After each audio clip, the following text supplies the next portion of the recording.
ሰላም አድማጮች፣ የካቲት 10 ቀን 2018 ዓ.ም የማለዳ ዋና ዋና ዜናዎቻችን ይዘን ቀርበናል። በቅድሚያም አበይት ዜናዎች። ጠቅላይ ሚኒስትር አብይ አህመድ ለአብይ ጾም የእንኳን አድረሳችሁ መልእክት ሳያስተላልፉ መቅረታቸው በማህበራዊ ትስስር ገጽ እያነጋገረ ነው። ጠቅላይ ሚኒስትሩ የረመዳን ጾምን ምክንያት በማድረግ በአረብኛ መልእክት ያስተላለፉ ሲሆን ከዚህ ቀደም ለሁለቱም ጾሞች የእንኳን አድረሳችሁ መልእክት ያስተላልፉ ነበር። በዝርዝር በማለዳ ዜናችን ይዘን ቀርበናል። የሀገር መከላከያ ሰራዊት ወደ ኤርትራ ድንበር እየተጠጋ መሆኑ ተገለጸ። ጦሩ በትግራይ ክልል በኩል ወደ ድንበር አካባቢ ሲያልፍ በክልሉ ታጣቂዎች ጥቃት እንዳይሰነዘርበት ማስጠንቀቂያ ጠቅላይ ሚኒስትር አብይ አህመድ ሰጥተዋል ተብሏል። በዝርዝር እንመለከተዋለን። መኪኖች ወደ ሰሜን የሀገሪቱ ክፍል ለግዳጅ እየተላኩ በመሆኑ ባለ ሀብቶች ያመረቱት ምርት ከቦታ ወደ ቦታ ለማንቀሳቀስ የመኪና እጥረት ገጥሞናል አሉ። የቱርክ ፕሬዝዳንት ረሲፕ ጣይብ ኤርዶሃን አዲስ አበባ ይገባሉም ተብሏል። ለምን የሚለውን ጉዳይ በዝርዝር በማለዳ ዜናችን ይዘን ቀርበናል። አሁን ወደ ቀዳሚው ዜና እናልፋለን። ጠቅላይ ሚኒስትር አብይ አህመድ ለሌተናል ጀነራል ታደሰ ወረደ ጥብቅ መመሪያ ማስተላለፋቸው እየተገለጸ ነው።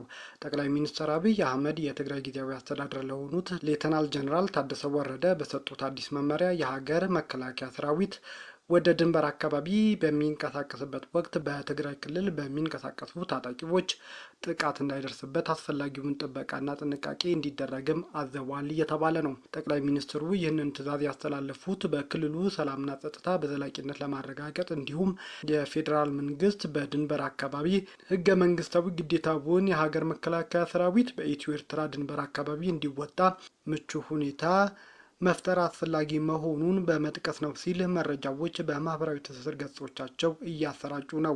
የመከላከያ ሰራዊት ትግራይን አቋርጦ ወደ ድንበር በሚያደርገው ጉዞ በማንኛውም ታጣቂ ኃይል ትንኮሳ እንዳይደርስባቸው ጊዜያዊ አስተዳደሩም መመሪያ ሳያስተላልፍ እንዳልቀረ እየተነገረ ነው። የሀገር መከላከያ ሰራዊት ላለፉት 2 ዓመታት በአማራና ትግራይ ክልል በሚዋሰኑባቸው አካባቢዎች ተቀምጦ የነበረ ሲሆን በቅርቡ ወደ ትግራይ ክልል እየተጠጋ ነው በሚል በዶክተር ደብረጽዮን ገብረ ሚካኤል የውንጀላ ክስ መቅረቡ ይታወሳል። ኢትዮጵያና ኤርትራ ወደ ግጭት የመግባት ስጋት እንዳለባቸው በተደጋጋሚ እየተነገረ ሲሆን ይህ መረጃ እውነት ከሆነ የጦርነቱ አይቀሬነት አንዱ ማሳያ ሊሆን ይችላል ሲሉ ብዙዎች በማህበራዊ ትስስር ገጾቻቸው ስጋታቸውን እየገለጹ ነው። በጉዳዩ እስካሁን ከክልልም ይሁን ከፌዴራል መንግስት የተሰጠ መግለጫ የለም።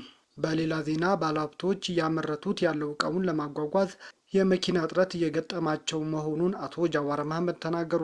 አቶ ጃዋር ደረሰኝ ባሉት መረጃ መሰረት ብዙ ባለሀብቶች ያመረቱት ምርት ከቦታ ወደ ቦታ ለማንቀሳቀስ የተሽከርካሪ እጥረት እየገጠማቸው ነው ሲሉ በማህበራዊ ትስስር ገጻቸው ባሰፈሩት ጽሑፍ አስረድተዋል። ይህ እጥረት የተከሰተው ተሽከርካሪዎቹ ለወታደራዊ ግዳጅ ወደ ሰሜን የሀገሪቱ ክፍል እንዲሰማሩ በመደረጉ ነው ይላሉ አቶ ጃዋር በማህበራዊ ትስስር ገጻቸው። ከቅርብ ጊዜ ጀምሮ በሰሜኑ የሀገሪቱ ክፍል ዳግም ጦርነት የማገርሸት ስጋት እንዳለ በተደጋጋሚ እየተነገረ ነውም ብለዋል። በተለይ ኢትዮጵያና ኤርትራ መካከል ያለው መካረር እየተባባሰ በመምጣቱና የቃላት ጦርነቶች ከመቼውም ጊዜ በላይ እየተሰማ መሆኑም ይጠቀሳል። ጠቅላይ ሚኒስትር አብይ አህመድ በ39ኛው የአፍሪካ ህብረት የመሪዎች ጉባኤ ላይ ኢትዮጵያ ወደብ ያስፈልጋታል፣ ይህ ለልማት ግዴታ መሆኑን አጽንኦት ሰጥተውም ተናግረዋል። ኤርትራ በተደጋጋሚ ኢትዮጵያ ጦርነት ለመጀመር እያሰበች ነው፣ ከዚህ ጸበኝነት ጫሪነቷ ትቆጠብልኝ እያለች ሲሆን ኢትዮጵያ በበኩሏ ኤርትራ ሉዓላዊ ግዛቴን ተዳፍራለች፣ ቅድሚያ እነዚህን ድንበሮችን ትልቀቅልኝ እያለች ነው። አቶ ጃዋር ይህንን የትራንስፖርት እጥረት ወደ ሰሜኑ ክፍል ተሽከርካሪዎች ለሀገራዊ ግዳጅ መላካቸው ለዚህ አመልካች ሊሆን ይችላልም ብለዋል። በሌላ ዜና የቱርክ ፕሬዝዳንት ረሲፕ ጣይብ ኤርዶሃን በዛሬው ዕለት በኢትዮጵያ ጉብኝት ሊያደርጉ መሆኑ ተነገረ። የሀገሪቱ የኮሚኒኬሽን ቢሮ ባወጣው መግለጫ ጠቅላይ ሚኒስትር አብይ አህመድ ባደረጉላቸው ግብዣ መሰረት የቱርክ ፕሬዝዳንት ረሲፕ ጣይብ ኤርዶሃን በዛሬው ዕለት ለአንድ ቀን የስራ ጉብኝት ኢትዮጵያ ይገባሉ። የቱርኩ መሪ ኤርዶሃን እና ጠቅላይ ሚኒስትር አብይ አህመድ በሁለትዮሽና በቀጠናዊ ጉዳዮች ላይ ይመክራሉ ተብሎም ይጠበቃል። የቱርክ መሪ በኢትዮጵያ በሚያደርጉት ጉብኝት በርካታ ስምምነቶች ይፈርማሉም ተብሎም እንደሚጠበቅ የሀገሪቱ የኮሚኒኬሽን ቢሮ አስታውቋል። ፕሬዝዳንት ኤርዶሃን በትላንትናው ዕለት በአረብ ኤምሬትስ ሊያደርጉት የነበረው ጉብኝት መዘግየቱም የሚታወስ ነው። በአፍሪካ ቀንድ አካባቢ እየተጠናከረ የመጣው ውጥረት ከፍተኛ ሁኔታ የምዕራባውያንና የመካከለኛው ምስራቅ ሀገራት ትኩረት በመሳቡ በአሁኑ ወቅት የቱርክ ፕሬዝዳንት በአካባቢው ባለው ሁኔታ ውስጥ ዋነኛ ተዋናይ ወደ ሆኑት ወደ ሁለቱ ሀገራት በዚህ ሳምንት ጉብኝትም ለማድረግ የፈለጉት በዚህ ነው ተብሏል። ፕሬዝዳንት ኤርዶሃን የቅርብ ወዳጅ በሆኑት ሁለቱ ሀገራት በሚያደርጉት ጉብኝት በጋራ ጉዳዮች፣ በቀጠናዊና በዓለም አቀፋዊ ጉዳዮች ላይ ከመነጋገር ባሻገር የተለያዩ የስምምነት ሰነዶች እንደሚፈርሙም ተገልጿል። ምንም እንኳን ባይጠቀስም ሶስቱ ሀገራት በሚመለከታቸው የአፍሪካ ቀንድ ዋነኛ ጉዳይ በሆነው በሱዳን የእርስ በርስ ጦርነት እንዲሁም ሶማሊያን በሚመለከት ጉዳዮች ላይ ንግግር እንደሚያደርጉም ይጠበቃል። ቱርክ በኢትዮጵያና በሶማሌ ባለስልጣናት መካከል የተካሄደው ቀጥተኛ ያልሆነ ስብሰባዎች አስተናግዳለች። በታህሳስ 2017 ዓ.ም ጠቅላይ ሚኒስትር አብይ አህመድና የሶማሌ ፕሬዝዳንት ሐሰን ሼህ መሐመድ ወደ ቱርክ ተጉዘው ስምምነት መፈራረማቸው የሚታወስ ነው። ፕሬዝዳንት ረሲፕ ጣይብ ኤርዶሃን መሀል ላይ ተቀምጠው በተፈጸመው ስምምነት ላይ ሁለቱ ሀገራት አንዳቸው ሌላኛውን ሉዓላዊነትና ነጻነት እውቅናም ሰጥተዋል። እስራኤል ከትላንት በስቲያ በጋዛ በፈጸመችው የአየር ጥቃት 11 ሰዎች መገደላቸውን የፊልስጤም የሲቪል መከላከያና የጤና ባለሙያዎች ተናገሩ። የፊልስጤም ቀይ ጨረቃ በሰሜናዊ ጋዛ ድንኳን ላይ በተሰበሰቡ ሰዎች ላይ በደረሰ ጥቃት 6 ሰዎች ሲገደሉ በደቡባዊው የሰርጡ ክፍል በሌላ ጥቃት ደግሞ 5 ሰዎች መገደላቸውን ገልጿል።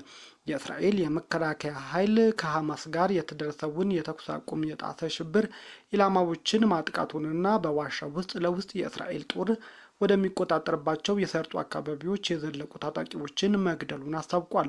የእስራኤል ጦርና ሐማስ የተኩስ አቁም ስምምነት ባለፈው ጥቅምት መጀመሪያ ላይ ከደረሱ ወዲህ በየቀኑ በሚደርሱ ጥቃቶች እርስ በርሳቸው ይወነጃጀላሉ። የጋዛ የሲቪል መከላከያ በአየር ጥቃቱ 11 ሰዎች መገደላቸውን ሲገልጽ፣ የአልሺፋ ሆስፒታል የጤና ባለሙያዎች ከጥቃቱ በተጨማሪ 12ኛ ሰው በተኩስ ልውውጥ መገደሉን ተናግረዋል። በሐማስ የሚመራው የጋዛ ጤና ሚኒስቴር የተኩስ አቁም ስምምነቱ ከተፈረመ ወዲህ ቢያንስ 600 ፍልስጤማውያን ተገድለዋል ብሏል። በየካቲት ወር እስራኤል በጋዛ ባደረሰችው የአየር ጥቃት ቢያንስ 32 ሰዎች መገደላቸውን የአካባቢው ባለስልጣናት ተናግረዋል። የትናንቱ የእስራኤል ጥቃት ሁለተኛው የተኩስ አቁም ስምምነት ምዕራፍ ለመተግበር ዝግጅት እየተደረገ ባለበት ወቅት የተፈጸመ ነው። አሜሪካ ኢራን በምታካሄደው የኒኩለር መርሃ ግብር ምክንያት ጫና እያበረታች ባለችበት በአሁኑ ወቅት ግዙፍ የጦር መርከቧን ወደ ኢራን ዙሪያ እያሰማራች መሆኑን የሳተላይት መረጃዎች እያሳዩ ነው። የቢቢሲ የመረጃ አጥሪ ቡድን ቢቢሲ ቬሪፋይ በመካከለኛው ምስራቅ በተለይም በኢራን አቅራቢያ እየተጠናከረ ያለውን የአሜሪካ ወታደራዊ ኃይል በቅርብ እየተከታተለ መሆኑን ይፋ አድርጓል። ከ3 ሳምንት በፊት የአሜሪካ ግዙፍ የጦር አውሮፕላን ተሸካሚ የጦር መርከብ ወደ ባህረ ሰላጤው አካባቢ መድረሱ ከተዘገበ በኋላ ቢቢሲ ትናንት እሁድ በተነሳ የሳተላይት ምስል አማካኝነት መርከቡ የት እንደሚገኝ አረጋግጫለሁ ብሏል። መርከቡ ወደ አካባቢው ከተሰማራ ከ3 ሳምንት በላይ ቢሆንም ትናንት ድረስ ግን ከሳተላይት የምስል እይታ ውጪ ሆኖ ቆይቶም ነበር። በብዛት የመርከቦችን ቦታ ለመለየት ከሚውለውና ዩሮፒያን ሴንቲኔል 2 ከተባለው ለሕዝብ ይፋ ከሆነው ሳተላይት የተገኘ ምስል በመጠቀም ባደረገው ማጣራት አብርሃም ሊንከን የጦር መርከብ ከኢራን አቅራቢያ ከኦማን የባህር ዳርቻ 240 ኪሎ ሜትር ርቀት ላይ እንዳለ ቢቢሲ በምርመራው አረጋግጫለሁ ብሏል። ጄራርዶ ፎርድ የተባለው ሁለተኛው ግዙፍ የጦር አውሮፕላን ተሸካሚ መርከብ አብርሃም ሊንከንን በመቀላቀል ከሌሎች ወታደራዊ መሳሪያዎች ጋር ወደ ቀጠናው ማሰማራታቸውንም ተረጋግጧል። ጠቅላይ ሚኒስትር አብይ አህመድ ለአብይ ጾም የእንኳን አድረሳችሁ መልእክት ሳያስተላልፉ መቅረታቸው በማህበራዊ ትስስር ገጽ እያነጋገረ ነው። ጠቅላይ ሚኒስትሩ የረመዳን ጾምን ምክንያት በማድረግ በአረብኛ መልእክት ያስተላለፉ ሲሆን ከዚህ ቀደም ለሁለቱም ጾሞች የእንኳን አድረሳችሁ መልእክት ያስተላልፉ ነበር። ለአብነትም ከ4 ዓመት በፊት በ2014 ለአብይ ጾም የእንኳን አድረሳችሁ መልእክት ሰጥተው እንደነበርም መረጃዎች ያመለክታሉ። የረመዳን ጨረቃ ነገ ማክሰኞ ከታየች፣ ረቡዕ ጨረቃ ካልታየች ደግሞ ሐሙስ የካቲት 12 ረመዳን ጾም ይጀመራል። የኢትዮጵያ እስልምና ጉዳዮች ጠቅላይ ምክር ቤት ፕሬዝዳንት ሼህ ሀጂ ኢብራሂም ቱፋ ጾሙን በማስመልከት መልእክት አስተላልፈዋል። ፕሬዝዳንቱ ለመላው የሙስሊም ማህበረሰብ እንኳን ለ1447ኛው የረመዳን ወር በሰላም አድረሳችሁ ያሉ ሲሆን ረመዳን ከ5ቱ የእስልምና ማዕዘናት አንዱ በመሆኑ ሁሉም ህዝበ ሙስሊም እንዲጾም በአላህ የታዘዘ ወር ነው ብለዋል። ረመዳን የአንድነትና የመተሳሰብ ወር ነው ሲሉም ገልጸዋል። የይቅርታ የእዝነት የእምነት የማህበራዊ ትስስር ጊዜ በመሆኑ ሙስሊሞች ሁሉም ከበጎ ስራዎች ጋር ሊገናኙ ይገባል። አቅመ ደካሞችን በመርዳት ማዕድ በማካፈል በመተሳሰብና አላህን በመለመን ወሩን ማሳለፍ ይገባል። ረመዳን የሰላም ወር በመሆኑ ሁሉም ከግጭትና ከጸብ በመራቅ ሊያሳልፍ ይገባል በማለት አድማጮች የካቲት 10 ቀን 2018 ዓ.ም የነበረን የሰዓቱ ዜና የሰማችሁትን ይመስል ነበር። በሌላ ዜና እስከምንገናኝ ድረስ መልካም ዕለተ ቀን መልካም ዕለተ ማክሰኞ ይሁንላችሁ ስንል እንመኛለን።